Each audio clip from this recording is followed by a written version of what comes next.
آج بزرگوں کو اتنا برا بلا کہا جاتا ہے، فلاں بزرگ نے اپنی کتاب میں یہ لکھا، فلاں نے اپنی کتاب میں یہ لکھا، فلاں نے اپنی کتاب میں یہ لکھا. سارے بزرگی مارکیٹ سے کیا کر دیے؟ شارٹ کر دیے. بزرگ تو چلے گئے کہاں؟ بول لیا کرو نا، وہیں چلے گئے. صحیح کہہ رہے ہیں آپ. اب دین سیکھا جائے گا پروفیسروں سے جن کا یہ شعبہ ہی نہیں ہے.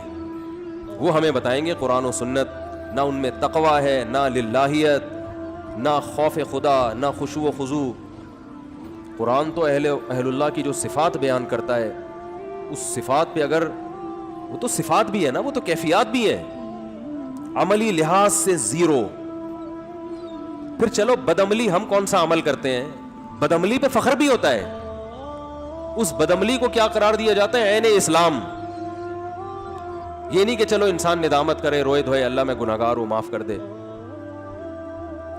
اہل حق عالم سے اگر غلطی بھی ہوگی نا تو اس غلطی کو اسلام سے تعبیر نہیں کریں گے وہ، بلکہ وہ کہیں گے بھائی مجھ سے غلطی ہو گئی، اللہ سے توبہ کرتا ہوں. باطل کی علامت ہوتی ہے کہ اگر غلط کرے گا تو اس پہ اسلام کا لیبل لگا دے گا. مجھ سے ایک صاحب نے پوچھا کہ داڑھی رکھنا اسلام میں، میں نے کہا فرض ہے بھائی. کٹانا صغیرہ گناہ ہے کبیرہ؟ میں نے کہا کبیرہ گناہ ہے.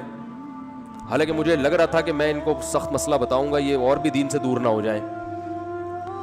تو میں نے ایک بات سوچی، میں نے کہا بھائی اگر مسئلہ غلط بتا دیں ہم لوگوں کی رعایت میں تو مسئلہ تو چینج نہیں ہو سکتا نا. عالم کو یہ اجازت ہے کہ وہ مسئلہ بیان نہ کرے مصلحت کی خاطر، کہ بھائی لوگوں کا ابھی ایمان کا لیول بہت نیچے ہے. داڑھی کے مسئلے میں الجھایا تو باقی دین سے بھی جائیں گے. بعض دفعہ ایسا ہوتا ہے. اب جیسے کوئی بہت ہی لبرل عورت ہو، کوئی ڈانسر ہو، کوئی گلوکارہ ہو، وہ ہم سے مسئلہ پوچھنے کے لیے آئے کہ کیا چہرے کا پردہ اسلام میں فرض ہے، تو ہم اسے بولیں گے بھائی تو پہلے جو پردہ جو ہے نا، جو سطر میں داخل ہے، جو بنیادی یعنی جس میں کسی کا اختلاف ہی نہیں ہے، وہ والا کر لو. چہرہ کھولنے کے بارے میں ہم اسے گول مول ہم نہیں بتائیں گے اسے چہرہ. ہم کہیں گے بھائی یہ ابھی سے اس کو بتا دیا نا تو یہ جتنا آنا چاہتی ہے اس پہ بھی نہیں آئے گی، ڈر جائے گی. تو عالم کو اس کی اجازت ہے کہ ہر جگہ ہر بات بیان کرنے کی نہیں ہوتی، اور یہ قرآن و سنت سے بھی ثابت ہے. ادعو الی سبیل ربک بالحکمت والموعظۃ الحسنہ، اپنے رب کی طرف بلاؤ حکمت اور مصلحت کے ساتھ. جیسے فرعون نے جب حضرت موسیٰ علیہ السلام نے فرعون کو دعوت دی نا فرسٹ ٹائم، پہلی دفعہ محل میں جا کے، تو فرعون نے فوراً سوال پوچھا اگر اللہ کو نہ ماننے سے انسان جہنم میں جائے گا فما بال القرون الاولیٰ، تو ہمارے جو باپ دادے اتنے لوگ دنیا میں اللہ کو مانے بغیر چلے گئے ان کا کیا ہوگا؟ اس کا جواب آسان تھا، جہنم میں جائیں گے اور کیا ہوگا. ٹھیک ہے نا. بنانے والے کا چلو دیکھو یہ اتنی بات تو ہے. ایک ایتھیس نے اعتراض کیا ہے کہ جن لوگوں کے پاس اسلام کی دعوت نہیں پہنچی ان کو بھی مسلمان کہتے ہیں مر گئے تو جہنم میں جائیں گے، یہ تو ظلم نہیں ہے؟ تو بات آپ اسلام پہ اعتراض ہی غلط کر رہے ہو. اسلام نے کب کہا کہ جن دعوت نہیں پہنچی وہ مر گئے تو جہنم میں جائیں گے؟ جب دعوت کا پہنچنا تو پہلے ضروری ہے. تو قرآن میں جگہ جگہ ہے وما کنا معذبین حتی نبعث رسولا، ہم کبھی عذاب نہیں دیتے جب تک رسول نہ بھیج دیں. تو رسول یا رسول کی دعوت وہاں تک پہنچے. تو جن لوگوں کو کوئی پیدا ہوا ہے ایسے دور دراز علاقوں میں جن کو اسلام کا پتہ ہی نہیں ہے، نبی کا صلی اللہ علیہ وسلم کا پتہ ہی نہیں ہے، تو ان سے نبوت کے بارے میں سوال نہیں ہوگا. لیکن اللہ کا ہی نہ پتہ ہو تو اس کے بارے میں علماء یہ کہتے ہیں کہ اگر کوئی جنگل میں پیدا ہوا اور خالی ذہن ہے اور اسی حال میں مر گیا تو اس کے بارے میں علماء کی دو رائے ہیں. بعض کہتے ہیں یہ کیونکہ اللہ کا وجود کو ماننا عقل سے ہے تو اس سے اللہ کے بارے میں سوال ہوگا. بعض کہتے ہیں نہیں ہوگا سوال کیونکہ خالی ذہن تھا. اس میں دو رائے ہیں. اب حقیقت کیا ہے وہ اللہ ہی جانتا ہے. لیکن اگر کوئی شرک پہ مرا ہے وہ اس کی بخشش نہیں ہوگی. وجہ اس کی ہے کہ بھائی خالی ذہن ہونے کا تو کوئی عذر ہو سکتا ہے، لیکن یہ عذر کہ اللہ کے ساتھ غیر کو شریک کیا، پتھروں کی پوجا کی، اس کے بارے میں سوال ہوگا تمہارے پاس کیا دلیل تھی اس بت کو خدا بنانے کی.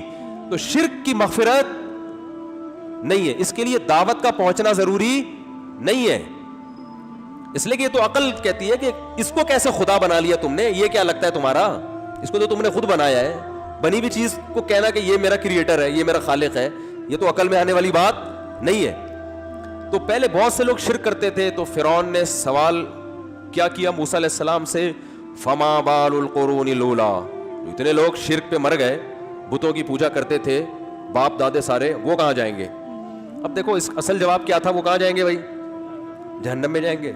وہ کہاں جائیں گے سے مجھے ایک چٹکلا یاد آتا ہے یار, بات پھر موضوع چینج ہو جاتا ہے. گچی پکڑنے والے مارکیٹ میں نہیں ہے آج کل. میں کئی دفعہ کہتا ہوں جہاں سے بیان میں چل رہا ہے نا اس کو سنبھال کے رکھو تاکہ پھر میں وہیں آؤں. اب میرا تو دماغ مسلسل کھوپڑی گھوم رہی ہے نا, وہ موضوع نکل جاتا ہے ہاتھ سے, تو اس لیے. اور موضوع جو ہے نا یہ میں جو یہاں جو میرے جمعے کے اور اتوار کے بیانات ہوتے ہیں یہ پہلے سے سلیکٹڈ موضوعات نہیں ہوتے, یہ میں مجمع دیکھ کے اندازہ لگاتا ہوں کہ آج کس ٹاپک پر, ابھی کس ٹاپک پر بات کرنی ہے. سمجھ رہے ہیں کہ نہیں سمجھ رہے ہیں؟ ہاں, جو میرے تفسیر کے درس ہیں وہ پہلے سے طے شدہ ہوتے ہیں, اس میں ٹاپک بھی ہے آج اس رکوع پر وہ ایک ہے. یہاں تو میں دیکھ رہا ہوتا ہوں کہ پورے ہفتے کی کارگزاریاں دماغ میں ہوتی ہیں, لوگوں کے فون اور لوگوں کے سب, اب یہ ٹاپک ہے آج کل, یہ اہم چیز ہے, اس کو پکڑنا ہے. سمجھ رہے ہیں؟ تو اس لیے گچی پکڑ کے رکھا کرو. گچی کا مطلب یہ ہوتا ہے ایسا, گچی جو ہے نا یہ ایسے پکڑ لیتے ہیں, ہٹتا نہیں ہے بندہ. تو اب بتاؤ کیا ٹاپک چل رہا تھا؟ ہاں, اصل بات یہ چل رہی ہے کہ عالم کے لیے یہ جائز ہے کہ مصلحتاً جواب کو چھپا لے. غلط جواب دینا کسی مصلحت سے جائز نہیں ہے. یہ پھر شریعت میں چینجنگ ہے نا, پبلک کو خوش کرنے کے لیے شریعت ہی چینج کر لی تاکہ لوگ دین میں زیادہ آئیں. نہ آئے بھائی, کوئی ضرورت نہیں ہے اسلام کو. اسلام کو چینج نہیں کیا جائے گا پبلک کو لانے کے لیے کہ بھائی پبلک آ جائے تو تھوڑی لچک پیدا کر دو. یہ لچک تو سب سے پہلے مشرکین مکہ نے کہا تھا رسول اللہ صلی اللہ علیہ وسلم سے کہ آپ کیا کریں, او بدلہ ایتی بقرآن غیر ھذا او بدلہ. آپ کو ہم پیغمبر بھی ماننے کے لیے تیار ہیں, آپ کو ہم آخری نبی بھی مانیں گے, اس کتاب کو اللہ کی کتاب بھی مانیں گے, بس اس یہ والی نہیں ہو, دوسری کتاب لے آؤ, یا اس میں تھوڑی سی چینجنگ کر دیں, اس میں تھوڑی سی ہمارے ماحول اس کو ایکسیپٹ کر لے, قبول کر لے. ہماری جو پرمپرا ہے, ہمارا جو کلچر ہے وہ اس کے بالکل اگینسٹ جا رہا ہے قرآن. کچھ تھوڑا سا تو کمپرومائز کر لیں, کچھ ہم آپ کی اور کچھ آپ ہماری. تو نبی نے یہ, اللہ نے نبی کو یہ نہیں کہا ٹھیک ہے کر لیں, نا نا نا نا نا, قل ما یکون لی ان ابدلہ من تلقاء نفسی.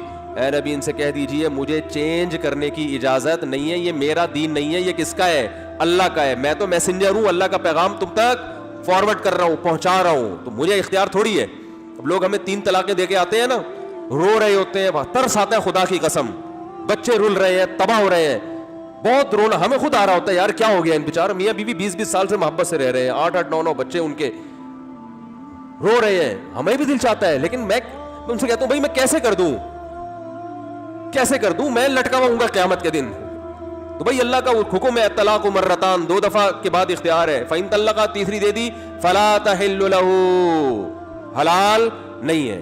تو میرا حق تھوڑی ہے, علماء کا کام ہے اللہ کا پیغام لوگوں تک پہنچانا. تو کیسے کر دیں؟ اب جتنا مرضی رو لو بھائی, ہمیں رو لیں گے آپ کے ساتھ مل کے, یہ ہم کر سکتے تاکہ آپ کا غم ہلکا ہو جائے, 2 آنسو ہم بھی بہا لیں گے, تسلیاں دے دیں گے.